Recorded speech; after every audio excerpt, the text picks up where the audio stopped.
Family. I hope कि आप सब बहुत अच्छे हैं, आपकी स्टडी बहुत अच्छे से चल रही है।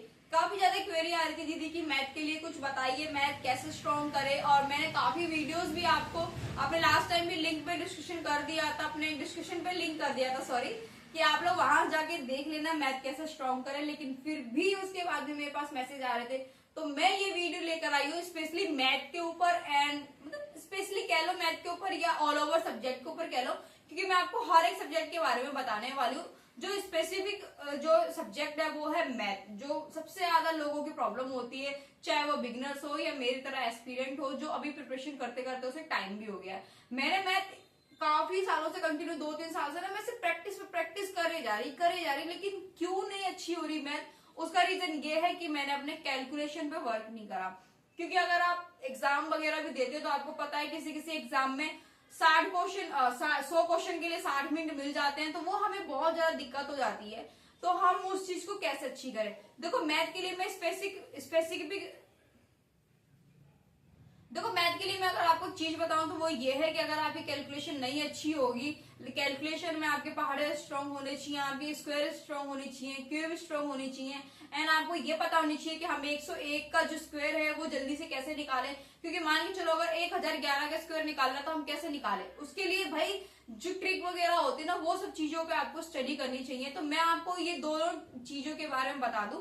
दो टीचर से आप पढ़ सकते हो, एक है आपके आदित्य रंजन सर, एक है आपके आदित्य पटेल सर। आप इन दोनों की वीडियो अगर यूट्यूब पे डालते हो कि कैलकुलेशन स्पीड कैसे बढ़ाए या डिजिटल सम वगैरह, इन सब चीजों को ना अच्छे से पढ़ लो। अगर कोई बिगिनर है तो मैं उसको भी यही बोलूंगी, सबसे पहले अगर आपको मैथ स्ट्रॉन्ग करनी है तो देखो भाई आपको 6 मंथ, आपको प्रॉपरली 6 मंथ देना सिलेबस कंप्लीट करने के लिए। आप ऐसा मत करना एक दिन में 6 क्लास ले रहे हो, ऐसे सिलेबस नहीं होता कंप्लीट। सिलेबस कंप्लीट के साथ साथ आपकी रिविजन भी चलनी चाहिए। क्योंकि आप मान के चलो आप 3 महीने में सिलेबस कंप्लीट कर रहे हो, उसके बाद 3 महीने में धीरे धीरे पढ़ाई कर रहे हो, कोई मतलब नहीं है। एक दिन में अगर आप, एक हफ्ते में अगर आप 2 चैप्टर भी कंप्लीट कर रहे हो ना तो बहुत ज्यादा सही है। क्योंकि उन 2 चैप्टर के साथ साथ आपकी रिवीजन भी चल रही है। और उन मैथ के जो सिलेबस है या आपका जितना भी सिलेबस है ना, मैथ हो गया, जीएस हो गया, जीके हो गया, आपका साइंस हो गया, रीजनिंग हो गया, इन सब चीजों को 6 महीने में अच्छे से कंप्लीट कर लो। एंड साथ में इन 6 महीने में ना कैलकुलेशन पे इतना वर्क कर लो कि आने वाले जो एग्जाम की आप तैयारी कर रहे हो ना या आप एग्जाम देने वाले हो तो उसके लिए आपके लिए बहुत ज्यादा रामबाण साबित होगा आपका कैलकुलेशन। क्योंकि मैथ जो पेपर में आता है ना, मैथ सेम क्वेश्चंस होते हैं, बस उसमें थोड़े से डिजिट वगैरह चेंज कर देते हैं या उसमें पॉइंट में दे देते हैं, जिससे हमें प्रॉब्लम होती है कि यार हमने ये पढ़ा ही नहीं है। टीचर सब चीज पढ़ाते हैं, बस अब मान के चलो ना जो चीज टीचर पढ़ा रहे हैं भाई वो सेम थोड़ी ना एग्जाम में आएगा, उससे थोड़ा सा डिफरेंट आएगा ना। वो डिफरेंट क्या होता है, या तो डिजिट चेंज कर देते हैं या थोड़ी सी लैंग्वेज को चेंज कर देते हैं। तो मेन चीज यही होती है मैथ के लिए कि आप उसकी भाषा को अच्छे से पढ़ें। भाषा वो क्या बोलना चाह रहा है क्वेश्चंस में। जैसे आप CISI ले लो कि इसका प्रॉफिट निकालो, इसका डिस्काउंट निकालो। अगर बच्चे को पता है तो भाई डिस्काउंट किस पे निकलता है, MP पे निकलता है। अगर बच्चे को पता है प्रॉफिट एंड लॉस किस पे निकलेगा, CP पे निकलेगा।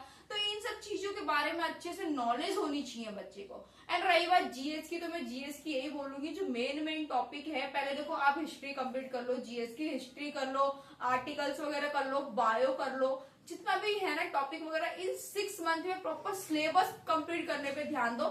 सिलेबस कंप्लीट करने के बाद आप लोग मेक श्योर कि आप लोग मॉक टेस्ट जरूर लगाएं। क्योंकि मॉक टेस्ट नहीं लगाओगे तो कोई मतलब नहीं है। 6 महीने आप कोई मॉक टेस्ट मत लगाओ अगर आप बिगिनर हो। लेकिन अगर आप मेरी तरह एस्पिरेंट हो तो अगर आपका एग्जाम आने वाला, लाइक मेरे 17 तारीख से एग्जाम है, 30 तारीख से भी एग्जाम है, तो भाई मुझे दिन में कम से कम 1 से 2 मॉक टेस्ट देना है। एंड सबसे बड़ी चीज, मॉक टेस्ट देने के बाद एनालिसिस करना बहुत ज्यादा जरूरी है। अगर आप एनालिसिस नहीं करोगे तो आप जिंदगी भर बोलते रह जाओगे दीदी हमारा मॉक टेस्ट में नंबर नहीं बढ़ रहे। वो क्यों नहीं बढ़ रहे? Reason of you. क्योंकि अगर आपने मान के चलो मैंने मॉक टेस्ट दे दिया, हाँ ठीक है ये क्वेश्चन गलत है, मान लिया गलत है, अरे गलत है तो क्यों गलत हुआ ना वो तो देखो। जब तक लाइफ में क्यों नहीं आएगा आप आगे नहीं बढ़ पाओगे। मुझे वर्दी चाहिए, क्यों चाहिए? मुझे अपना ड्रीम पूरा करना है, मुझे अपनी फैमिली का सपना पूरा करना है, क्यों आया है ना। तो यही चीज अपने अंदर लेकर आओ। अगर एनालिसिस कर रहे हो, अगर आपका 1 घंटे का मॉक है तो कम से कम 2 घंटे एनालिसिस में दो।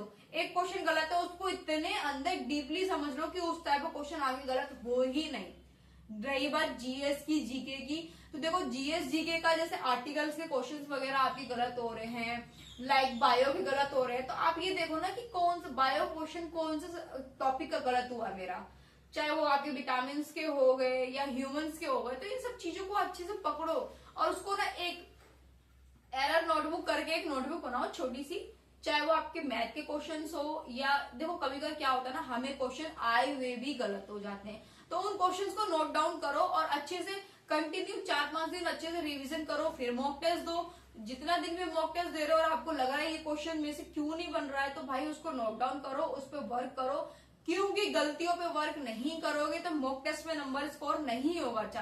पहले मैं भी मॉक टेस्ट देती थी, 50-60 नंबर आ रहे हैं, हाँ ठीक है, फिर मन कर रहा मॉक टेस्ट, फिर दे दिया। अरे मॉक टेस्ट दे दिया लेकिन एनालिसिस मैंने कितना करा, सबसे मोस्ट इंपोर्टेंट चीज यही है।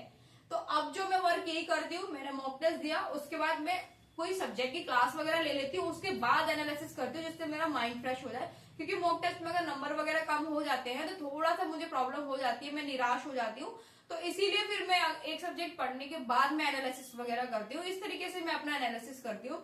एंड साथ ही साथ मैं कंटिन्यू एक दिन हमेशा आपको टारगेट ये बनाना है, आधे घंटे आपको कैलकुलेशन पे टाइम देना ही देना है। अगर आपको मैथ स्ट्रॉन्ग करनी है तो कैलकुलेशन इज मोस्ट इंपॉर्टेंट। अगर आप कैलकुलेशन पे टाइम नहीं दोगे तो आपकी मैथ स्ट्रॉन्ग नहीं होगी। आप लिख के ले लो, आप किसी भी टीचर की आप मोटिवेशनल स्पीच सुन लेना, मैथ कैसे स्ट्रॉन्ग करें, वो हमेशा यही बोलेंगे।